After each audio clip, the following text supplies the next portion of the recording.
Hey guys, it's Joey Phillips back for my second video for of telling you guys my week for English 10 honors.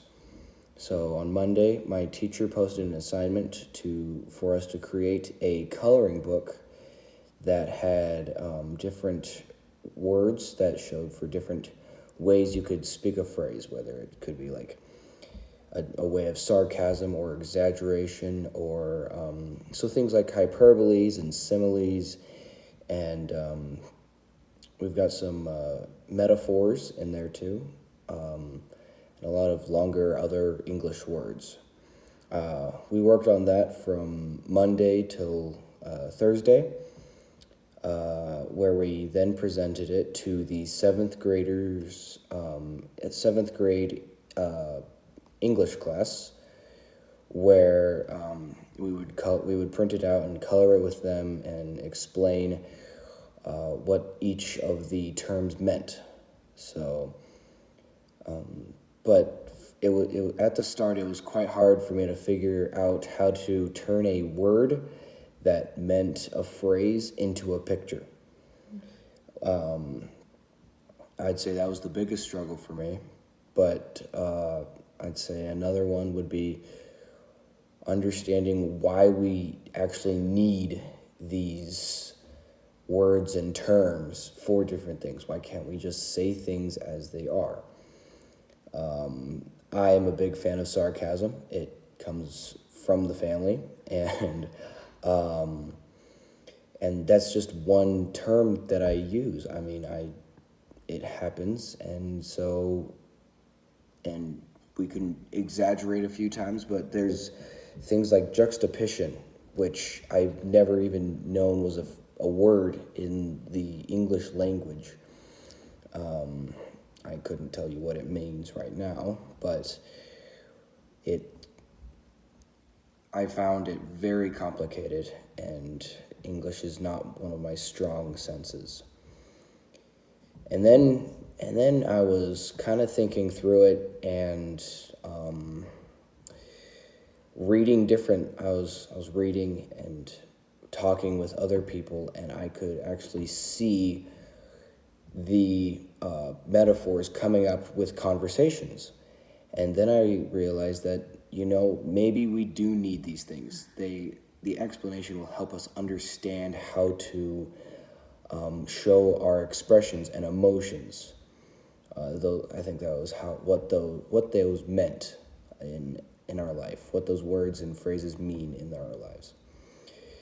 But then on Friday we had a lady from one of our state parks come to our school to talk about what we would do for our outdoor education days. Since we were 10th grade, we would be doing things differently. So we would have a big project to work on that we would do for the Audubon, is what it's called. And we also learned a little bit about its history, that people are wanting to change the name of the Audubon Center because James Audubon was a person who really loved bird watching, and so they named the park after him. But after some recent research and going through history, we can see that he was a slave owner and trader, and there was another thing that I can't remember he did, but